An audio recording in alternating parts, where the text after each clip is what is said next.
A veces, cuando cierro los ojos, todavía puedo oír el zumbido de los transformadores en la sala de control de Houston. No el ruido que sale en las películas, no ese eco heroico y limpio. Hablo de un chirrido eléctrico, constante, como un insecto metálico devorándote el lóbulo temporal. Nos dijeron que el progreso era una línea recta, pero en 1987 el progreso era un cadáver que intentábamos reanimar con descargas eléctricas. La gente cree que las misiones Apolo terminaron en el 72 porque eran caras. Mentira. Nos retiramos porque teníamos miedo. El costo astronómico fue la excusa perfecta para ocultar que el vacío nos estaba devolviendo la mirada. Pero el ego es una enfermedad degenerativa. Querían revitalizar el interés, querían un mártir o un dios, y por eso inventaron el proyecto de colonización unipersonal. Gayle King. Pobre bastardo. Lo elegimos porque era brillante y porque no tenía a nadie que fuera a reclamar su cuerpo si el metal se partía en dos. Stanford lo había pulido, pero nosotros lo quebramos. Recuerdo haberlo visto en las cámaras de seguridad del centro de entrenamiento. Pasaba horas en la centrífuga, con la cara deformada por la presión G, intentando acostumbrarse a la nada. Su mirada, había una vacuidad en sus ojos que me recordaba a la superficie de la luna antes de que el sol la toque. Mantuvimos el proyecto en un sótano burocrático, lejos de la prensa. Queríamos que el mundo se sorprendiera, decían los directores. Yo solo quería que el café de la máquina no supiera a amoníaco. Una semana antes del lanzamiento del Apolo 18, ocurrió algo que no figura en los registros oficiales que sobrevivieron al fuego. Neil Armstrong vino a verlo, el héroe nacional, el hombre que según los libros volvió a casa para ser una leyenda viviente. Yo estaba en el monitor de audio. La conversación fue larga, se extendió hasta que las sombras en el pasillo parecían dedos largos queriendo apagar las luces. Armstrong no hablaba como un astronauta, hablaba como alguien que está pidiendo perdón por un crimen que aún no se ha cometido. Y entonces vi el monitor de alta resolución de la enfermería, el ojo de Armstrong. No fue una hemorragia, no fue el estallido de un capilar por la presión. Vi cómo los vasos sanguíneos de su esclerótica se tornaban de un negro absoluto, denso, como si alguien hubiera inyectado tinta de calamar directamente en su globo ocular. Gayle retrocedió, lo vi en la pantalla. Su mano temblaba mientras señalaba el rostro del ídolo. Armstrong se levantó sin decir palabra y salió de la habitación con una rigidez mecánica casi inhumana. Fue llevado a una evaluación de emergencia, o eso dijimos. Pero yo sé lo que King escuchó antes de que los micrófonos se saturaran. Fue una advertencia que sonaba a condena. No te alejes del mar de la tranquilidad. Si lo haces, verás cosas que te perseguirán el resto de tu vida. King no dijo nada a sus superiores.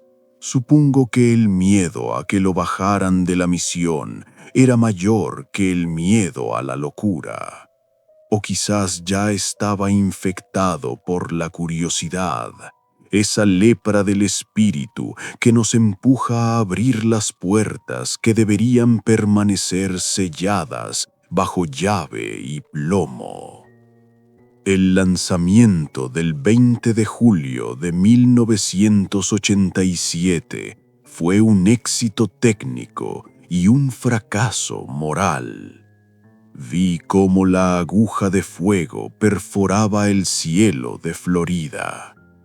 King estaba solo en esa cápsula, rodeado de tecnología que hoy parece de juguete, pero que en aquel entonces era nuestra Biblia.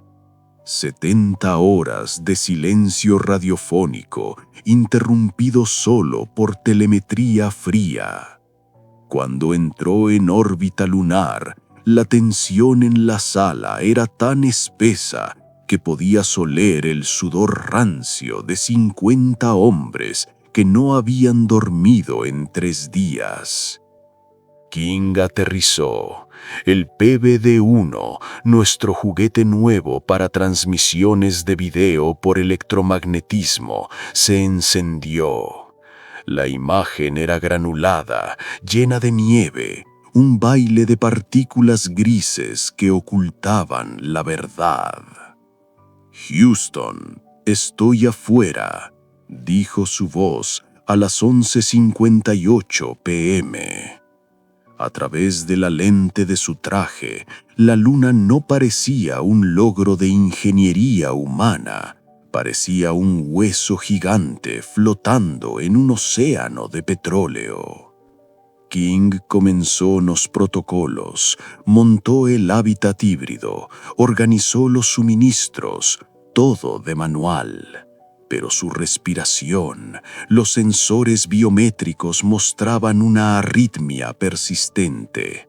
Estaba cerca del borde del mar de la tranquilidad. Él sabía que Armstrong estaba en la Tierra, o lo que fuera que regresó de la Luna en el 69 y ahora vestía sus trajes de sastre. Pero algo en su mente no encajaba. La duda es un parásito que se alimenta de la soledad. Control, solicito permiso para usar el rover. Quiero alcanzar el borde del cráter en el límite de la zona asignada. Su voz sonaba forzada, como si las palabras no fueran suyas. Nosotros, en nuestra arrogancia infinita, le dimos el visto bueno. Pensamos que eran simples ganas de explorar, un rasgo humano. 32 minutos de conducción sobre el polvo gris, dejando una cicatriz en el suelo lunar que nunca se borraría. King llegó al borde. La cámara del casco oscilaba con cada paso que daba mientras escalaba la pared del cráter. El horizonte lunar se curvaba con una indiferencia que me revolvía el estómago. Y entonces la señal empezó a degradarse. No era el equipo, era como si el espacio mismo estuviera rechazando la transmisión. Veo algo, una estructura, una hendidura en la roca, murmuró King. La cámara se enfocó en una boca de sombra, una cueva que no debería estar allí. Y dentro, algo se movía. Eran figuras blancas, pálidas, que no caminaban, sino que parecían suspendidas en un estado de rigor mortis perpetuo, atrapadas en el ángulo muerto de la física. «¡Sal de ahí, Gale! ¡Aborta y regresa al módulo! ¡Es una orden!», gritó el director de vuelo. Pero King ya no nos escuchaba. Estaba fascinado, o quizás reconocido. Se acercó a las figuras. La estática en la pantalla formaba patrones que juraría que eran rostros gritando. «Son trajes», susurró King. Su mano enguantada se extendió hacia una de las figuras rígidas. La luz de su linterna barrió el pecho de la figura. El polvo lunar se había filtrado en las costuras, pero el parche era legible. El nombre nos golpeó a todos como un disparo en la nuca.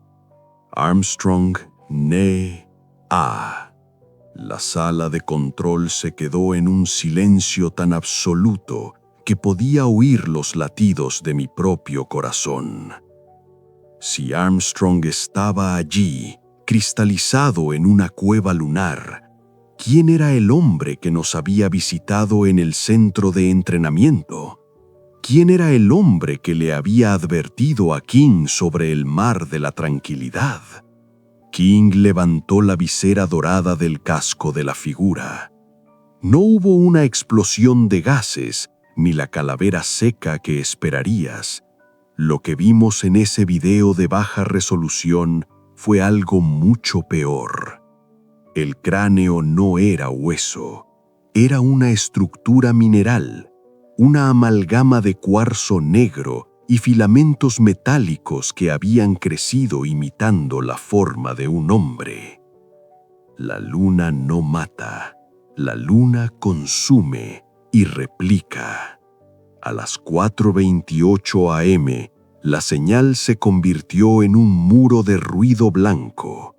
La última imagen de Gayle King fue él dejando caer su propia linterna, mientras las otras figuras blancas, las que llevaban los nombres de las misiones que volvieron con éxito, empezaban a rodearlo. Nunca volvimos. Borramos los registros, enterramos la Apolo 18 bajo toneladas de papeleo sobre misiones canceladas. Pero a veces, en las noches claras, miro hacia arriba y me pregunto cuántos de los que caminan entre nosotros hoy tienen esa misma tinta negra en los ojos. El silencio que siguió a la pérdida de señal no fue un vacío, fue una presencia. En la sala de control, el zumbido de las computadoras parecía ahora el coro de una iglesia profanada. Me quedé mirando mi monitor, donde los datos de telemetría del Apolo 18 se habían convertido en una línea plana de estática geométrica.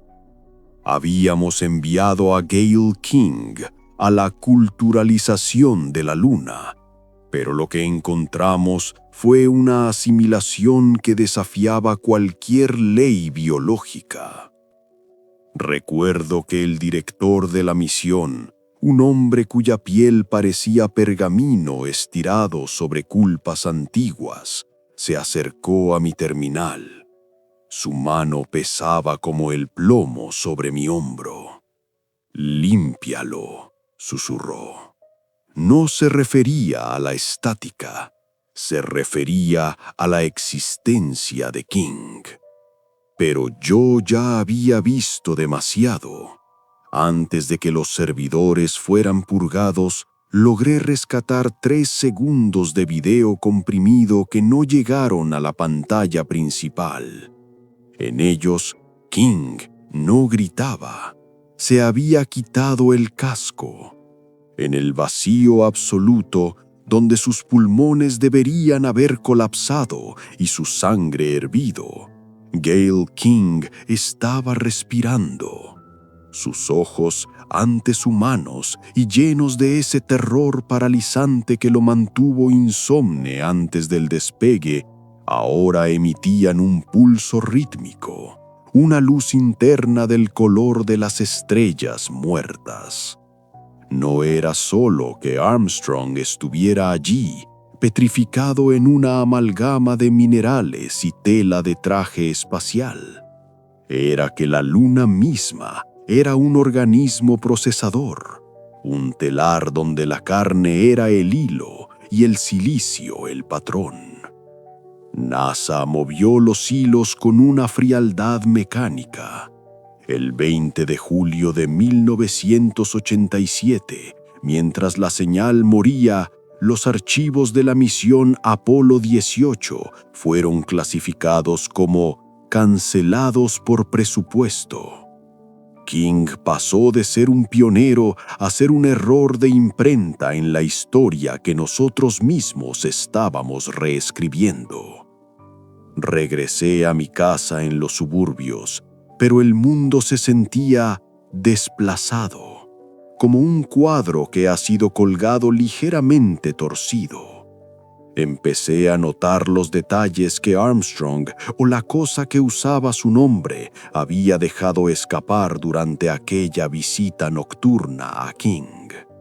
La forma en que ciertos funcionarios no parpadeaban con la frecuencia adecuada, la manera en que sus voces carecían de armónicos, sonando como grabaciones reproducidas a través de una membrana de cuarzo.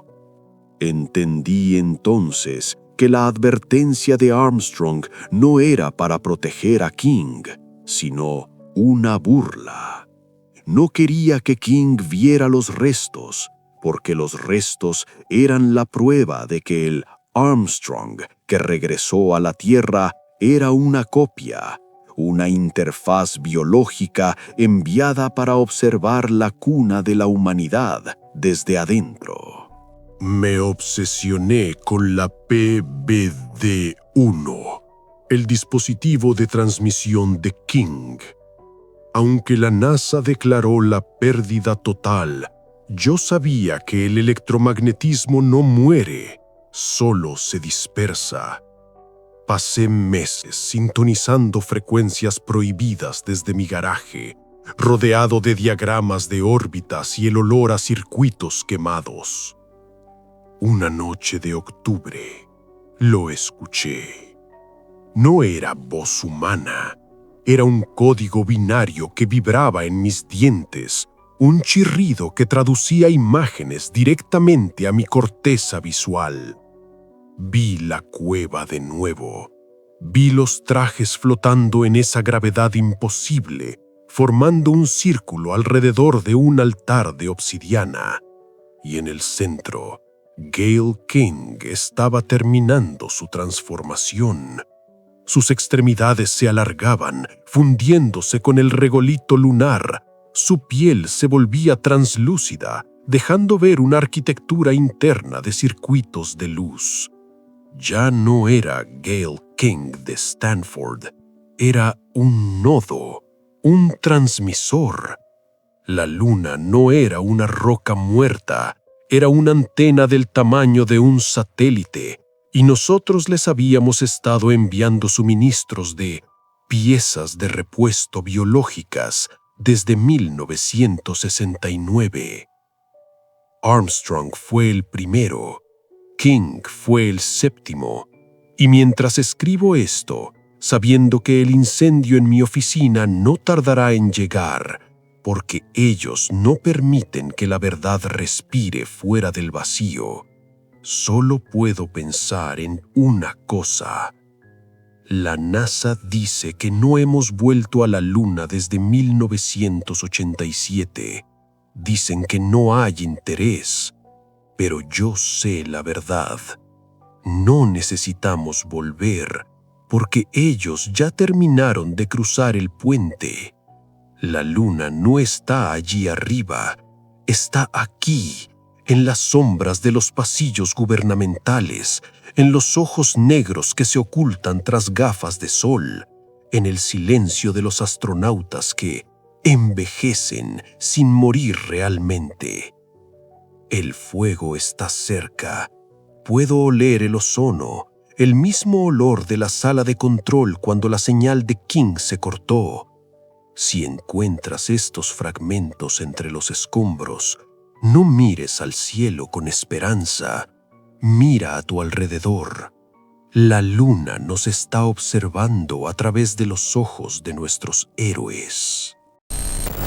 Transmisión recibida. Has llegado al final de esta frecuencia, pero la señal de radio Sci-Fi 88.7 nunca se detiene. ¿Te atreves a sintonizar más historias? Suscríbete para no perderte la próxima transmisión de horror cósmico.